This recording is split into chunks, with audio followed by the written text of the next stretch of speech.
Alright, so here's the deal. We didn't find anywhere to eat in Old San Juan. Nothing really kind of grabbed it. Whose fault was that? It was my fault completely. I didn't want to eat anything out there.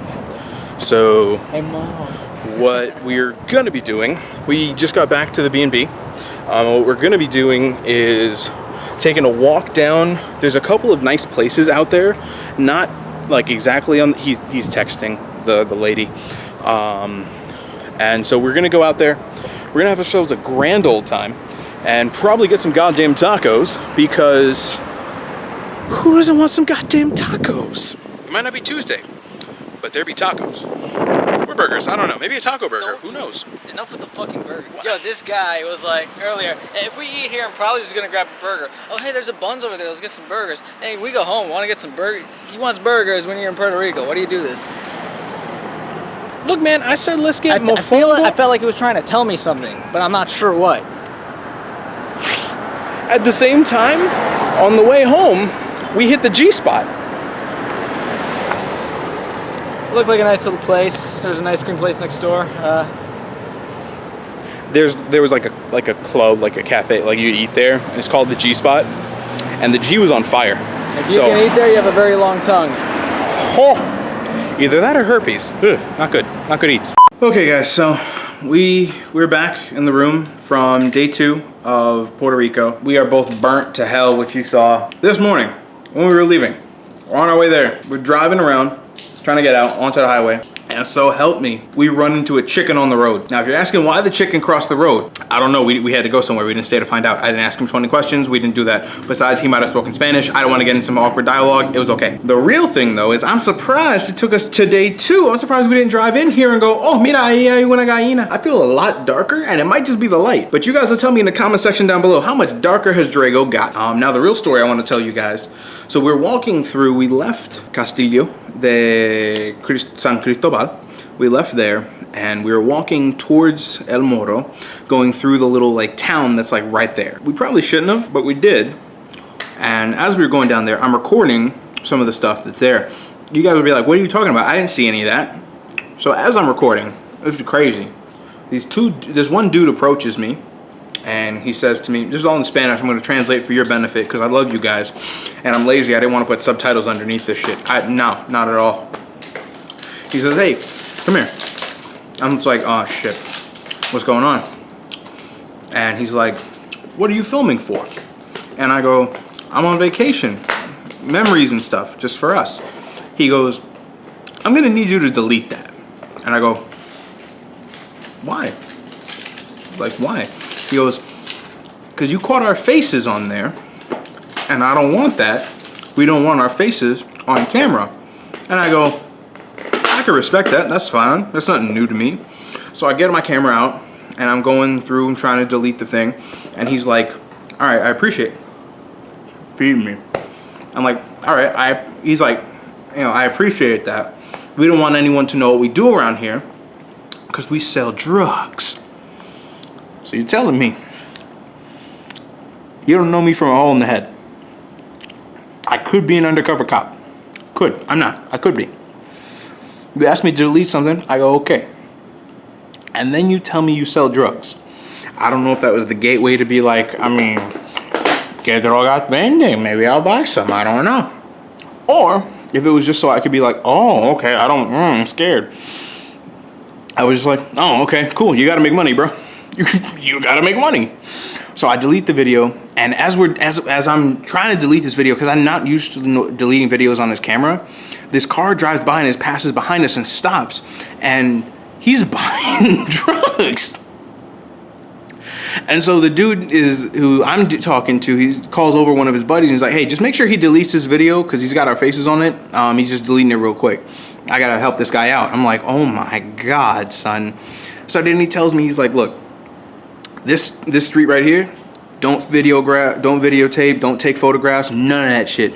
Once you get that hill, you hit up that hill, once you cross it, that's it, that's cool. You go down the water, that's it, that's cool. You go up to the Morro, that's it, that's cool. This street right here, do not film, do not photograph. Now, to be fair, I don't speak Spanish, so like I only heard it. The tone wasn't that bad, you know, it was all above board, you know, they're just like, oh, just don't do this, just be safe or whatever. And they didn't like try to intimidate us or anything. It was all like just straightforward. Nah. But then again, I speak fluent Spanish. Pretty nice drug dealers. Yeah, like some of the nicest drug deal, like short of, you know, just like, hey, do you want to try some for free? But in Spanish, really nice guys. Shook hands and everything.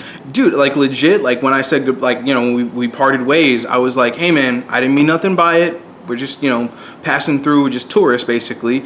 You know, I'm here with my friend. I'm Puerto Rican. He's touring, so I'm showing him every which way to go. And he's like, oh, it's cool, man. No, you know, just now you know. So next time you don't do it. Appreciate it.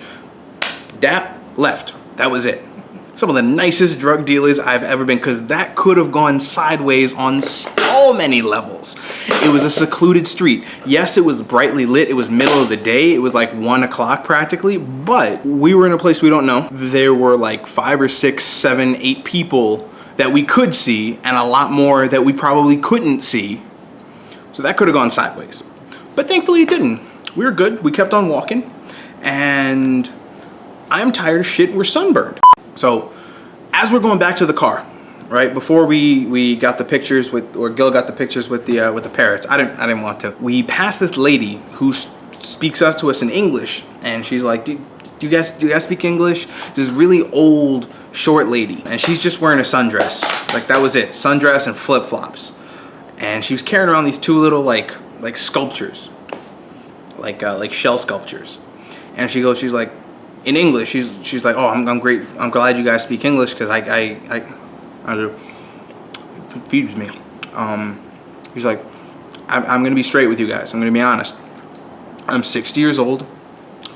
I've been sober for 15 years. I don't like to beg people for stuff, but I made these sculptures myself, and it's all I can do now because I'm retired. The VA doesn't give a shit. And she basically seemed like she was really kind of alone. And in a weird way, from her age and the way that she spoke to me, I kind of like was thinking of my mom. And I've been thinking of my mom a lot because she's getting on in age. Sorry, Ma, it's the truth. And she was like, if you could help me, thank you. If you could help me, you know, buy the sculptures. I'm not asking for a handout. I'm trying to get by. And I said to her, I'm gonna tell you what I'm gonna do. You keep the sculptures. I don't need them. I really don't need them. You keep them. Be proud of what you've done. Pull out my wallet, and I gave her $7. Just the first thing I reached for. I gave her $7. And I said, I want you to have a nice meal and enjoy the rest of your day. I just want you to get some food in your stomach and enjoy the rest of your day. And the look on her face was tears. The first thing she did when she took the money from me, she kissed the money and she looked up to God. And in that moment, I didn't care if she was telling me the truth. I didn't care if she tried to swindle me. I just felt a genuine sense of, you help somebody that's definitely a lot less fortunate than you. You probably made their day, because God knows if anyone bothered to try and be out of the kindness of their heart, helping her out, you definitely probably made her day. And the look on her face, guys, I can't replicate it. Like, oh, ow! It's been in the fridge all day. Chocolate's so good. It's not that I feel superior to any of you guys for saying, oh, I gave a homeless lady money. Nah, nothing like that. The look on her face, though, it really just made me think to myself, if that were my mom, if that were somebody I knew, if that were family, I love this guy. And if I could help her, or if someone could help her, I'd want them to. So, I love you, Mom. Whether or not you're watching this, I've been having a great time out here in Puerto Rico.